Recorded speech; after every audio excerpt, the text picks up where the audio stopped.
नमस्कार दोस्तों, हमारे चैनल धोलेरा अनफिल्टर्ड में आपका एक बार फिर से बहुत बहुत स्वागत है। आप अपने सजेशंस हमेशा हमें कमेंट बॉक्स में लिखते रहा करें ताकि हम आपके क्वेश्चंस और आपकी रिक्वायरमेंट के अकॉर्डिंग धोलेरा के वीडियोस आप तक पहुंचाते रहें। दोस्तों, ये जो वीडियो है ये बहुत ख़ास होने वाली है। आप में से बहुत सारे लोगों ने ये सवाल किया था कि धोलेरा में हमें ज़मीनों के बारे में, उनकी कीमतों के बारे में एक्चुअल पता नहीं चल पाता है। प्राइस में मैनिपुलेशंस बहुत ज़्यादा हैं और ऐसा होने के दो कारण हैं। सबसे पहले हम पहला कारण समझ लेते हैं।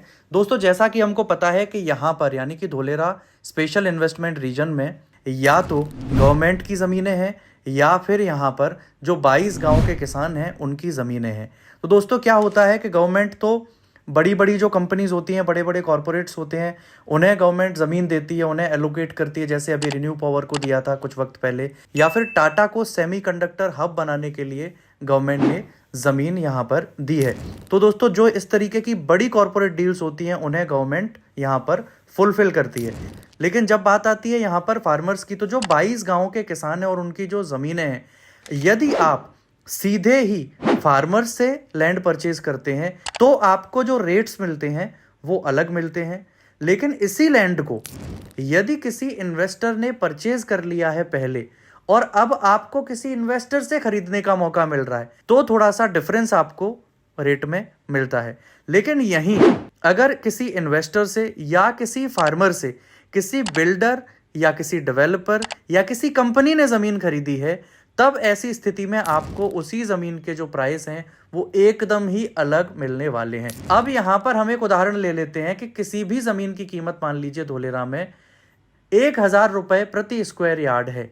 तो अब यहाँ पर यदि आपको किसान से खरीदने का मौका मिलता है तो हो सकता है उस ज़मीन के आपको 1000 या 1100 रुपये तक पर स्क्वायर यार्ड का आपको किसान को देना पड़े। लेकिन वहीं ये सेम ज़मीन यदि किसी इन्वेस्टर ने पहले परचेज कर रखी है किसान से, तो ऐसी स्थिति में इन्वेस्टर उसमें अपना थोड़ा सा प्रॉफिट ऐड करते हैं। मान लीजिए 100 से 200 रुपये उन्होंने अपने ऐड किए, तो अब इसी ज़मीन की जो कीमत हो गई वो आपकी 1300 से 1400 रुपये कीमत हो जाती है पर स्क्वायर यार्ड की। लेकिन यदि यही जगह किसी बिल्डर या डेवलपर ने किसान से या किसी इन्वेस्टर से खरीद रखी है तो उनका मार्जिन थोड़ा सा और ज़्यादा होता है। क्यों? क्योंकि उनके बड़े बड़े ऑफिसेज होते हैं, उनका बहुत बड़ा एक सिस्टम होता है जो उन्हें रन करना होता है, और वो पूरा का पूरा जो पैसा होता है वो कहीं ना कहीं कस्टमर से ही चार्ज करते हैं। तो यहाँ पर सेम जगह की कीमत अगर मैं 200-300 का मार्जिन और ऐड कर दूं तो जो सेम कीमत होती है वो 1500, 1700, यहाँ तक कि 1800 रुपये तक हो जाती है। तो सबसे बड़ा मैनिपुलेशंस यहाँ पर इसी वजह से देखने को मिलता है कि हम फार्मर से ले रहे हैं या इन्वेस्टर से ले रहे हैं या फिर हम बिल्डर, डेवलपर या किसी कंपनी से ज़मीन खरीद रहे हैं। तो दोस्तों, मैनिपुलेशन का जो दूसरा कारण है सबसे बड़ा, वो ये है कि जिस भी किसान या इन्वेस्टर या बिल्डर के पास जिस भी लोकेशन पर ज़मीन अवेलेबल है, वो उसी ज़मीन को सबसे बेस्ट ज़मीन बताने की कोशिश करते हैं, जो कि स्वाभाविक है। वो अपना माल बेचना चाहते हैं तो वो उसी के आसपास की चीज़ों को सबसे बेहतर बताते हैं। इस वजह से भी क्या होता है, मान के चलिए किसी डेवलपर ए ने या किसी बिल्डर ए ने किसी खास लोकेशन पर एक कोई ज़मीन खरीद रखी है या 2 ज़मीनें खरीद रखी हैं या 3 ज़मीनें खरीद रखी हैं, तो ऐसी सिचुएशन में वो उन्हीं को प्रमोट करते हैं।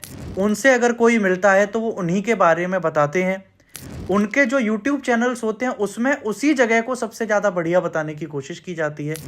अब आप ऐसा अंदाज़ा लगाइए कि 10 कंपनियां भी यदि धोलेरा के अंदर काम कर रही हैं तो वो 10 अलग अलग यूट्यूब चैनल्स उन्होंने बनाए हैं और 10 अलग अलग लोकेशंस के बारे में वो ये बताने की कोशिश कर रहे हैं कि कैसे उनकी लोकेशन धोलेरा की सबसे अच्छी लोकेशन है। और इसी वजह से न सिर्फ आप कंफ्यूज होते हैं क्योंकि आप ये नहीं समझ पाते हैं कि एग्जैक्टली धोलेरा में कौन सी जगह पर मैं निवेश करूं, क्योंकि मैंने 4-5 लोगों से कॉल कर लिया है और मुझे अलग अलग जगह के बारे में अलग अलग तरह से लोग समझा रहे हैं। तो ऐसी स्थिति में भी न सिर्फ हम कंफ्यूज होते हैं बल्कि प्राइस को लेकर के भी अलग अलग लोग, अलग अलग यूट्यूब चैनल या अलग अलग बिल्डर, डेवलपर, कंपनी या इन्वेस्टर हमें अलग अलग कोट करते हैं प्राइस। तो इस वजह से भी हमें वो मैनिपुलेशन दिखता है। दोस्तों, उम्मीद है ये दोनों तरीके का जो मैनिपुलेशन है ये मैंने आपको समझाया है तो आपको समझ में आया होगा। यहाँ पर हमें एक चीज़ का विशेष तौर पे ध्यान रखना है कि जब भी हम धोलेरा के अंदर कोई भी डिसीजन लेना चाहते हैं तो हमें ठीक तरीके से ये समझना पड़ेगा कि हम अपनी ज़मीन किससे खरीद रहे हैं। एक और चीज़ जो देखने में आती है वो ये देखने में आती है, मुझे जब कॉल्स आते हैं और लोग कहते हैं कि मुझे TP1 में ही चाहिए, या सर मैं TP2 में ही चाह रहा हूँ, या कोई स्पेसिफिक गांव का नाम लेते हैं कि सर मुझे इसी गांव के अंदर जगह चाहिए। इस तरह की अगर आपने कोई भी राय कायम कर ली है धोलेरा को लेकर के, तो ये बहुत ही गलत राय है, क्योंकि धोलेरा को यदि आपको समझना है तो आप इस तरह से नहीं समझ सकते। गवर्नमेंट ने कोई भी इस तरीके का विभाजन धोलेरा में नहीं किया है कि हम इस गांव के अंदर ज़मीनों को बहुत अच्छा डेवलप करेंगे, इस गांव के अंदर नहीं करेंगे, या फिर डेवलपमेंट में हम क्वालिटी का जो स्टैंडर्ड है वो एक जगह पे अलग रखेंगे, दूसरी जगह पर उसकी गुणवत्ता अलग रखेंगे। ऐसा बिल्कुल भी नहीं है। पूरे धोलेरा को, जो 920 स्क्वायर किलोमीटर का धोलेरा हमको बताया जाता है, जो पूरा का पूरा गवर्नमेंट ने इसकी बाउंड्री जो दिखाई है मैप के अंदर, ये जो आप मैप देख पा रहे हैं, इसमें जितने भी 22 गांव आ रहे हैं वो पूरा का पूरा area government same trunk infrastructure और सेम लेवल के ग्लोबल स्टैंडर्ड के साथ में बनाने वाली है।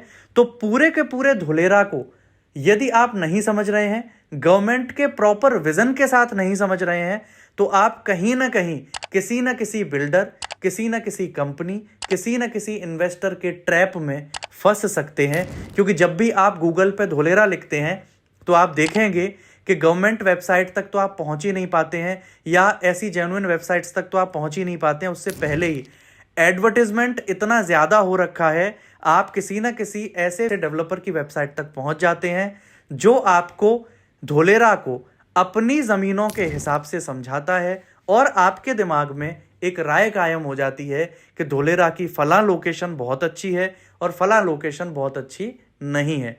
तो यदि आप सच में धोलेरा में इन्वेस्टमेंट करके कुछ बड़े रिटर्न्स पाने की उम्मीद कर रहे हैं, तो आपको गवर्नमेंट का विजन समझना पड़ेगा, आपको धोलेरा की पूरी प्लानिंग ठीक तरीके से समझनी पड़ेगी।